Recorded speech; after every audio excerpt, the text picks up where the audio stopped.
doing. While he goes into daytime television soap method acting, she is simultaneously looking coy and knowing, and it totally wins me over.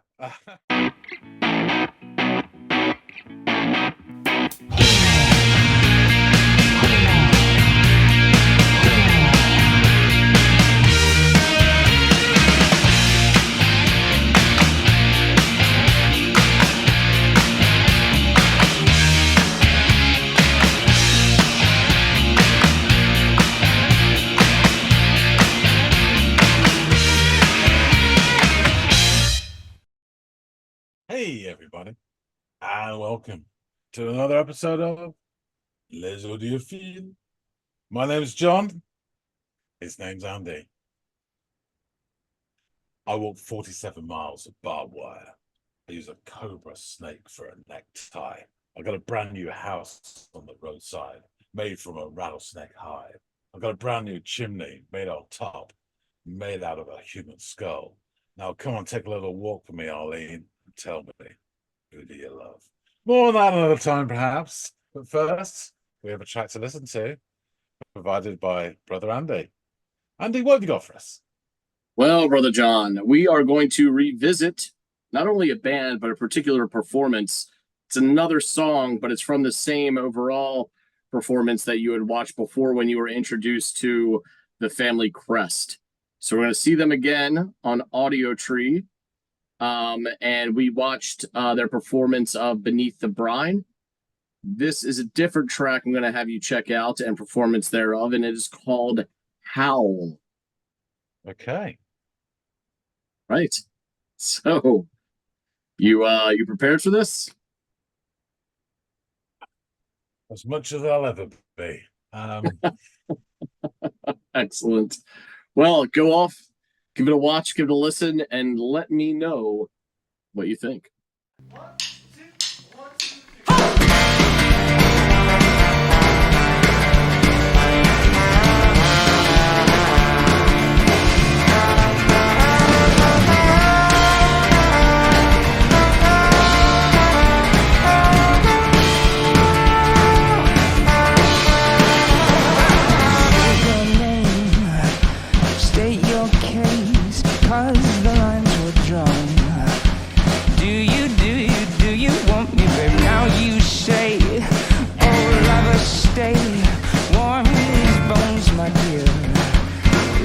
My heart. I know you never mean to say. Okay, yeah, I remember this now. Same setting, same players, I believe. So you got the Peaky Blinded Brothers on cello and drums. I remember the drummer being pretty effective. You got work experience with a red tie on trombone. You got Mr. Bowtie on double bass. I'm sure he was on a normal bass before.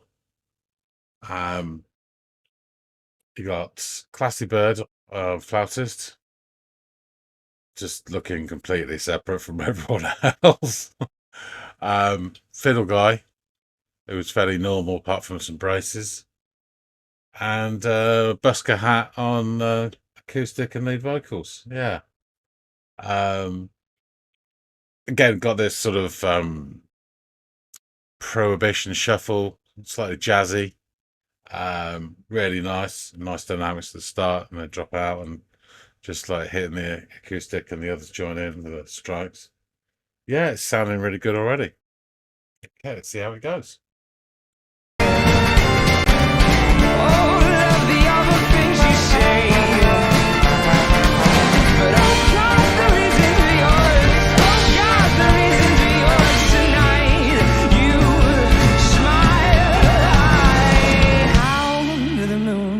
To the stars, to the way that we were.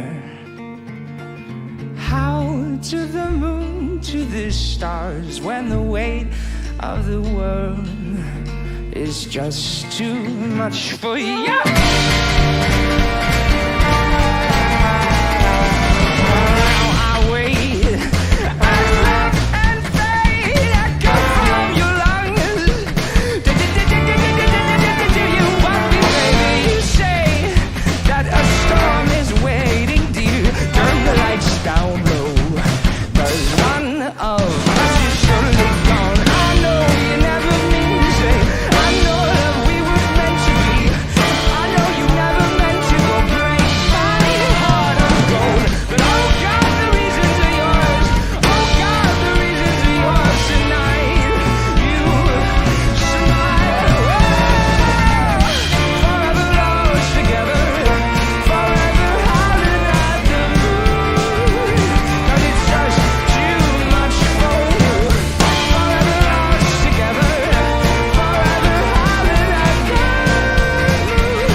kiss, gonna kiss your lips. I'm gonna make sure, dear, that my lipstick's. I'm gonna shake your legs.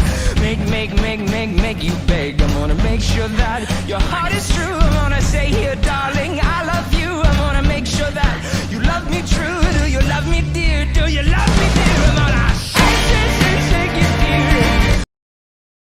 That was really nice. I have to say that I really like her voice actually as an inclusion in there. It was nice to hear that.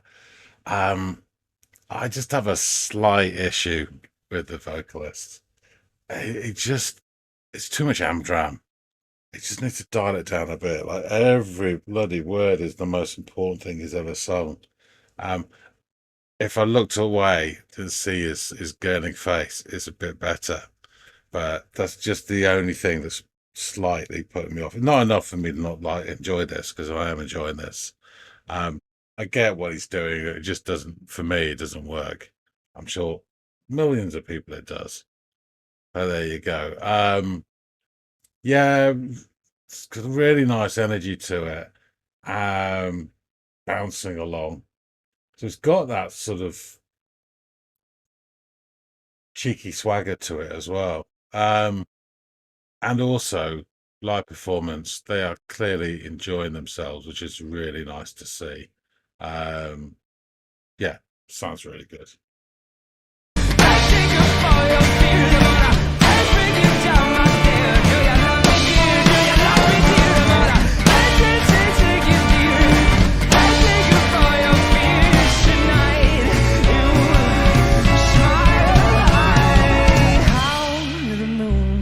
The stars, to the way that we were, when it's just too much for you.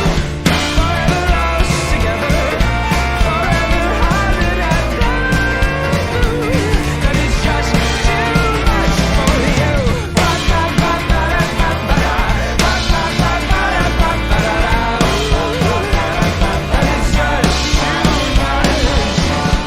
Forever lost together, forever howling at the moon,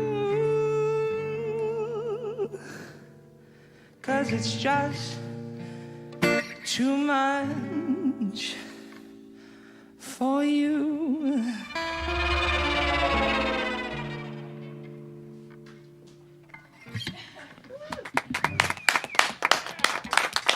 The Family Crest on Audio Tree Live.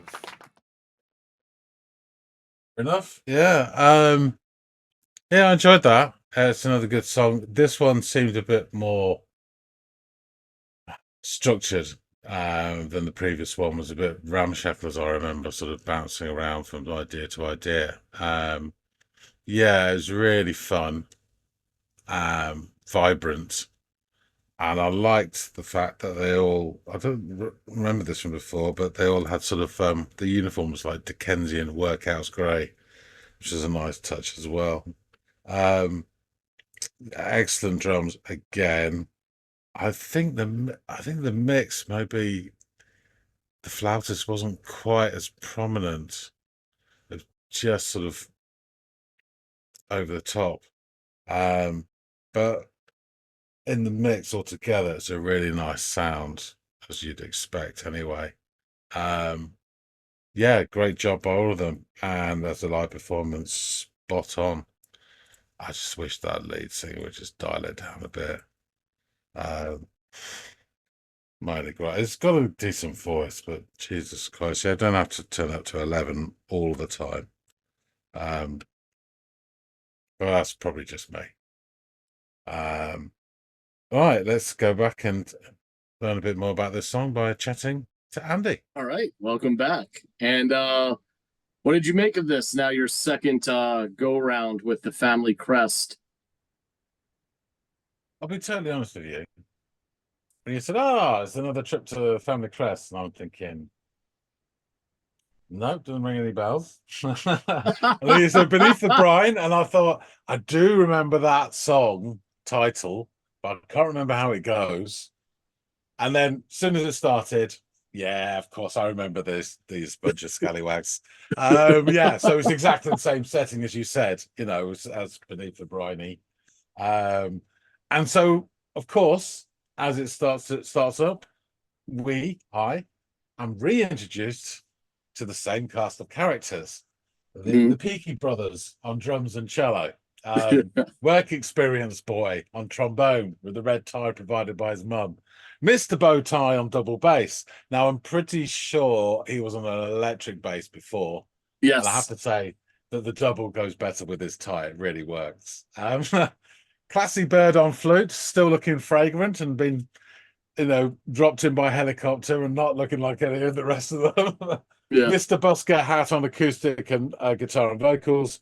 And the fiddler, I don't think I mentioned like previously, and really fairly normal apart from a pair of black braces. The one thing which I didn't pick up on the last reaction video was that the dress code was, Dickensian workhouse grey. They all got a bit of that, which I didn't realise, but of course they do. So we start the song after introductions, and me getting reacquainted with this motley bunch.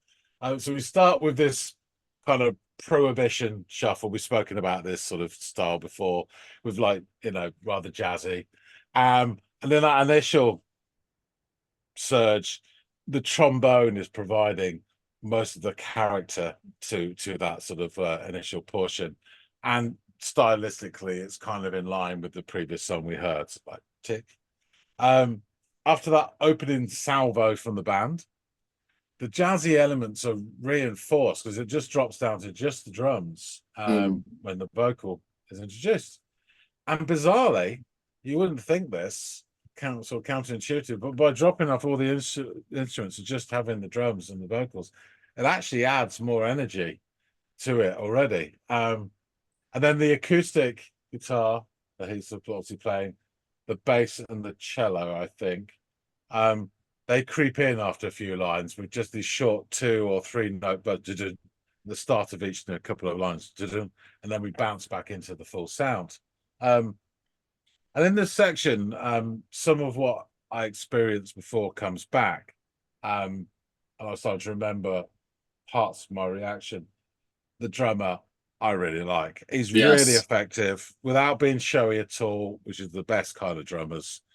I think the trombone work experience boy has got oodles of appeal to his tone. It's great. And the fiddle player is kind of dancing over everything, almost like streamers, I did struggle at the start in this section to pick out the flautist contribution. It wasn't as clear to me. It didn't within the mix, but it may just be my ear, but we get a bit more sort of light and shade with another drop down, and obviously the tempo changes down before launching back up. And it's a bit like holding something under the water that is extremely buoyant.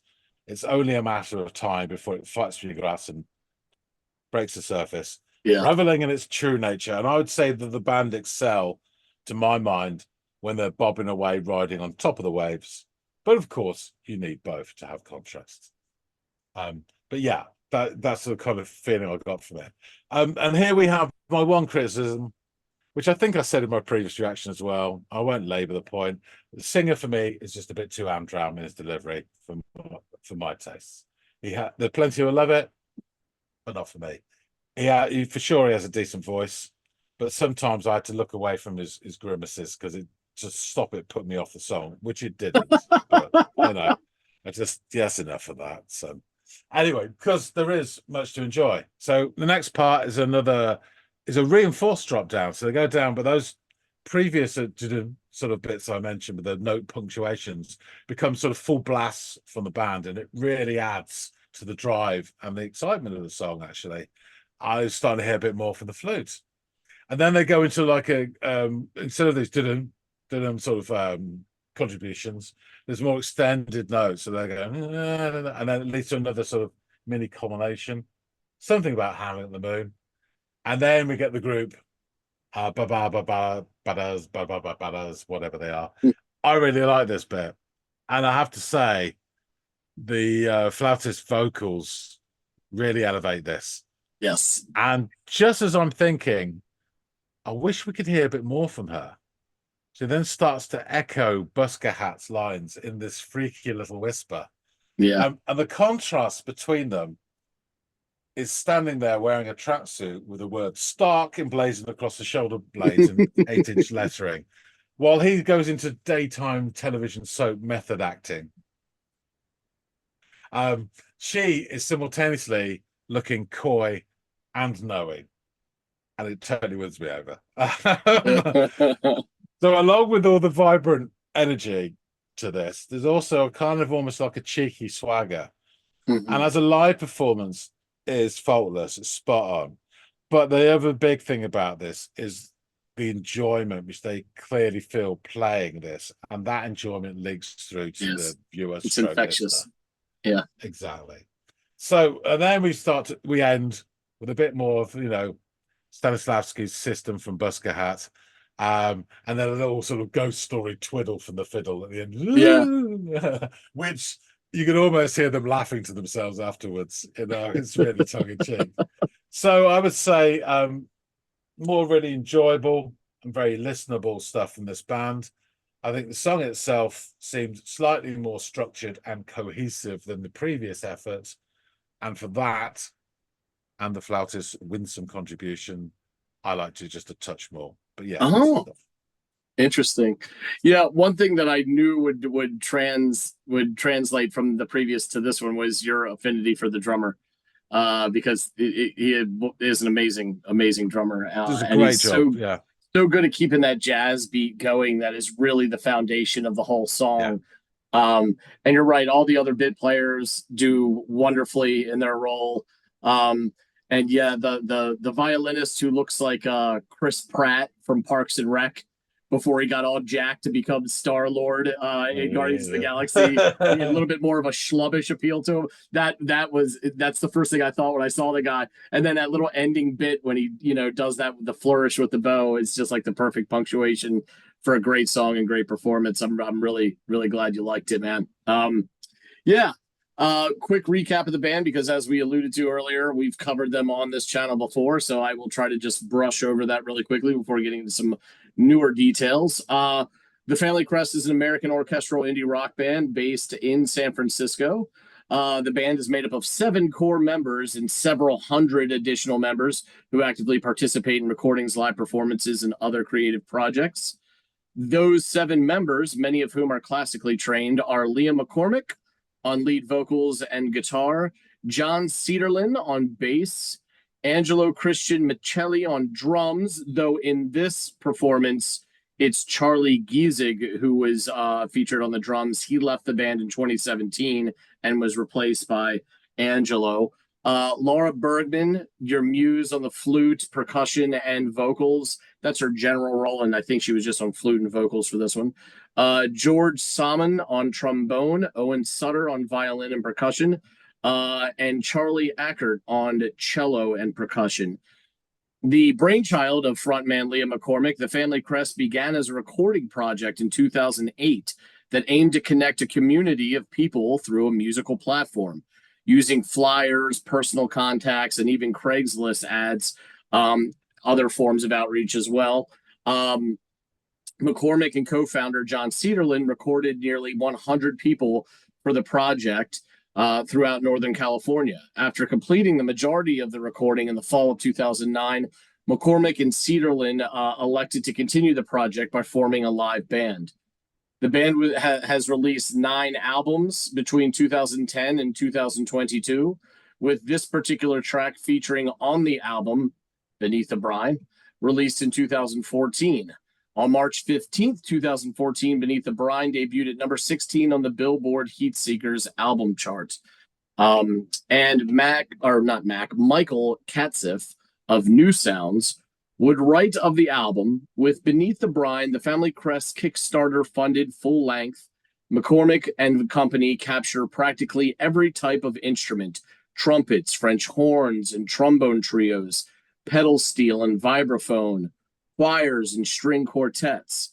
As you'd expect, the album is a complex and sweeping soundscape that gives every song a sense of cinematic scope, as McCormick's soaring vocals shake the rafters. And because of the diversity of musicianship involved in such a project, the songs can take any shape and tackle any genre, sometimes at the same time. He would then go on to say of this track itself, there's gorgeous orchestral rock songs with cerebral arrangements and delicate flourishes. For instance, there's Howl, a New Orleans funeral dirge turned rollicking hot jazz number that would fit in any cabaret night. And while this genre hopping is fun to listen to, it wouldn't mean as much if the songs and lyrics didn't ring as true or find such emotional weight. In 2019, the band signed on to perform as the live band, providing the soundtrack to live performances of Romeo and Juliet, performed at Chicago's The Dan Theater. Sophia Vitello of Chicago Theater Review would write of the production and the band. Joining the ensemble of actors on stage is the Family Crest, NPR music favorites known for their tiny desk concert. Woven with Shakespeare's text will be hits off their previous albums, as well as songs currently unreleased for their 2020 album, The War Part 2. They will be performing beloved songs such as Beneath the Brine, Howl, and It Keeps Us Dancing, and more. Envision a silent movie of the 1920s, but instead of an old beloved neighbor playing the piano to a black and white film, it will be a driving 7-piece band with cellos, violins, horns, and more, underscoring flesh and blood performers with orchestral sweeping music. It is not a musical. Don't let the words like live music and Romeo and Juliet trick you into thinking it is a West Side Story knockoff. Think of it as the next step in the growing number of 20-minute-long epic music videos. Layered on top of that, audience members are treated as guests of a masquerade ball. So if you've been keeping track, this is a Shakespearean play, concert, dance, immersive party. I would have loved to have seen that. Chicago is a great city, and this would have been a lot of fun to have witnessed. Jordan Bloom of Rebel Noise wrote an article in the wake of attending a concert that was headlined by the Deer Hunter and supported by the Family Crest.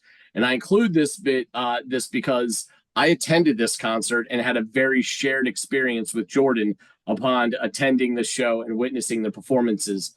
Bloom writes, San Francisco Septet, the Family Crest, appeared next and blew everyone away. Frankly, I didn't think I've ever been so instantly impressed by a group I previously never heard of. In a nutshell, they packed a similar Baroque pop rock vibe as the Deer Hunter, plus Lady and the Bird, Emmanuel and the Fear, and the Reign of Kindo. We've covered them here. Yet also included the nautical themes and or lovesick splendor of groups like Of Monsters and Men and the Decemberists, also bands we've covered here. They began with ominous theatrics of Beneath the Brine before delving into the more upbeat, sparse The World, the brisk and encouraging Sparks, and the big band splendor of Howl, among other gems. Throughout their set, vocalists and instrumentalists Leah McCormick and Laura Bergman sang with electrifying poise, which, in addition to the whirlwind of irregular timbers that steered each piece, made their performance feel immensely engaging, surprising, and quick. And I think that some of what they said there at the end is almost similar to what you described your experience being like, just witnessing a couple of these tracks. And that is this infectious nature where all of these people are having such a fun time doing such a complex act, which is working as 7 people to create one sound that has all these moving parts. I remember seeing these guys, having heard only the name of the band before, but never investigating them. They opened for the Deer Hunter, and I was like, these guys are incredible. And it translates not only from the studio setting that we've witnessed here on the channel, but to actual live on stage, music. And it was a fabulous show. I would imagine that it would be, 5-10 times more appealing live. Oh, yeah. And with a couple of beers in you and just the natural surprise of, I didn't think I was getting this. I came here for the headlining act and got this treat. One of the best opening act experiences I've ever had at a show. We're like, what? So yeah, great stuff. So these lyrics: state your name, state your case, because the lines were drawn. Do you love me, babe? Now you say, lover, stay warm these bones. My dear, light my heart afire. I know you never mean to say all of the awful things you say, but oh God, the reason is yours. Oh God, the reason was yours. You smile. I howl to the moon, to the stars, to the way that we were. Howl to the moon, to the stars, when the weight of the world is just too much for you. Now I wait as love and fate echo from my lungs. Do you want me, babe? Hear you state that a storm is waiting, dear. Turn the lights down low, 'cause one of us is surely gone. I know you never meant to stay. I know, love, you weren't meant to be. I know you were never meant to go break my heart of gold. But oh God, the reason is yours. Oh God, the reasons are yours. Tonight we're smiling. Forever lost together, forever howling at the moon, because it's just too much for you. Forever lost together, forever howling at the moon, when it's just too much for you. I'm gonna kiss your lips, gonna make sure, dear, that my love sticks. I'm gonna shake your legs. I'm gonna make you beg. I'm gonna make sure that your heart is true. I'm gonna say here, darling, I love you. I'm gonna make sure that you love me too. Do you love me, dear? Do you love me here? I'm gonna break you, dear. I'm gonna shake up all of your fears. I'm gonna take you down, my dear. Do you love me, dear? Do you love me, dear? I'm gonna make you love me, dear. I'm gonna break you down, my dear. Tonight I'll smile. You'll howl to the moon, to the stars, to the way that we were, because it's just too much for you. Forever lost together, forever howling at the moon, because it's just too much for you, because it's just too much for you. Forever lost together, forever howling at the moon, because it's just too much for you. So I love how this song starts off where he's sort of the victim and lamenting her departure. And then he, like, in the bridge, kind of woos her back and then leaves her kind of high and dry, or is her as the victim, and kind of turns the whole thing on its head. But yeah, it's a love story where the roles reverse midway through the song, where who is the one, pining and reminiscing, and that dynamic shifts from the first half to the second half. So interesting song. Love the sound, love all of this instrumentation. Sometimes to you like to take the piss because I am a bit of a theater kid, so I love the kind of theatrical nature to the music, and it rings true to me. And I'm glad that I am at least picking correctly when I'm wanting to give you one of these songs, because they're doing all right. You're batting all right with these ones. So, yeah, thank you for giving a listen. No, I enjoyed it. Awesome, man. Awesome. Guys out there in the listening audience, a few of you reacted pretty positively to the last time we did some Family Crest. Let us know what you thought of this track. If you hadn't heard them before, please feel free to let us know what you thought. If you've caught glimpses or shades of other genres or bands or anything like that, drop them down in the comment field. We love to hear from you guys. We love interacting with you guys. And we love when y'all interact with one another. Also, while you're here, please think about liking, sharing, and or subscribing. Any of those or all of those would go a long way in helping us kind of bolster the channel and, appeasing the YouTube algorithm god. So thank you so much for any and all attention you give that request. And hopefully John and I will see all y'all in growing numbers on the next installment of the Audiophiles. We'll see you later, guys.